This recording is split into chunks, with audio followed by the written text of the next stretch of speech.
मूर्ख बहू। एक बनिया था। एक बार वह व्यापार के लिए प्रदेश जाने लगा। जाते जाते अपनी पत्नी को बुलाकर उसने कहा, मैं प्रदेश जा रहा हूँ, तुम अच्छी तरह रहना, बच्चों को भी संभालना और माँ का भी अपने बच्चों की तरह देखभाल करना। याद रखना, माँ से कोई काम मत करवाना। पत्नी बोली, ठीक है, मैं आपकी बात समझ गई, मैं वैसा ही करूँगी जैसा आपने बोला है, आप आराम से जाइए। पत्नी ने बात ध्यान में रखी। बनिया तो चला गया। बहू ने दूसरे ही दिन माँ जी से कह दिया, माँ जी, आपके बेटे मुझसे कह गए हैं कि माँ को अपने बच्चों की तरह संभालना और उनको कोई काम मत करने देना।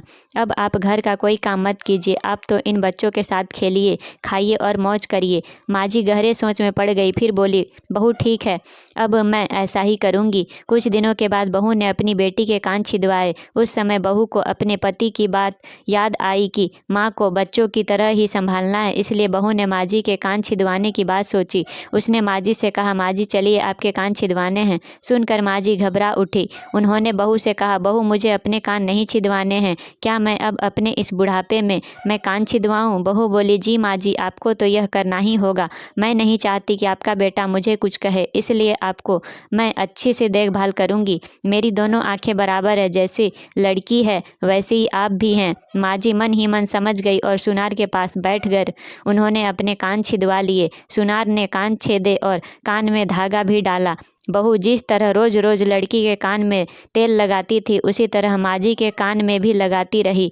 थोड़े दिनों बाद बहू ने अपने बेटी के लिए बाली बनवाई तो उसे अपने पति की बात आई। फिर उसने माँ जी के लिए भी बाली बनवाई और कहा, आइए आपको यह बाली पहना दूँ। माँ जी ने कहा, बहू मुझको बाली क्यों पहनाती हो? मैं बूढ़ी हूँ, मुझे इसकी ज़रूरत नहीं है। बाली तुम अपनी बेटी को पहनाओ, मुझको नहीं पहननी है। लेकिन बहू नहीं मानी। ज़बरदस्ती करके माँ जी को बाली पहना दी। इसके पश्चात माँ जी छोटे बच्चों के साथ अपना मनोरंजन करती, घूमती, खेलती और कई तरह के मौज मस्ती करती। बहू ने एक बढ़िया दिन देखकर अपने बेटे को नाई से बाल कटवा दी।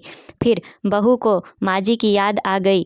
माँ जी बच्चों के साथ खेल रही थी, उन्हें वहाँ से बुलवा लिया और कहा, माँ जी आइए, नाई के सामने बैठिए, अपने लड़के की तरह मुझे आपके भी बाल कटवाने हैं। जब गोविंद की बाल कटवाई तो आपके क्यों न कटवाऊँ, इसलिए आप जल्दी आइए। माँ जी ने बहू को बहुत समझाया पर बहू टस से मस न हुई। आखिर माँ जी नाई के सामने बैठी और उन्होंने अपनी बाल कटवाई। जब खाने का समय होता तो बहू उनको आवाज़ देकर बुलाती। ऐसे ही रोज का हाल था। जब बेटा घर वापस आया तो सबसे पहले उसने अपनी पत्नी से माँ के बारे में पूछा कि माँ कैसी है और कहाँ है, मुझे उनसे आशीर्वाद लेना है। पत्नी ने बताया, माँ जी तो बच्चों के साथ खेल रही है, यहीं कहीं होगी, आ जाएंगी। बेटे ने पूछा, क्या कहते हो? माँ गली में खेलने गई है। गली में तो बच्चे खेलते हैं, क्या बूढ़ी माँ कहीं खेलने जाती है? पत्नी ने कहा, मैं तो माँ को खेलने भेजती हूँ, आपने कहा था ना कि माँ को बच्चों की तरह रखना। मैंने तो लड़की की तरह ही माँ के भी कान बिंधवाए और कानों में बालियाँ पहनाई है। जब लड़के की बाल कटवाई तो मैंने माँ की भी बाल कटवा दी थी। जब मैं सबको खेलने भेजती हूँ तो माँ को क्यों ना भेजूँ? मुझको सबके साथ एक सा व्यवहार करना चाहिए। पति समझ गया कि उसकी मूर्ख स्त्री की अक्ल का दिवाला निकल गया है। बाद में पति के कहने पर बहू ने माँ को पुकारा।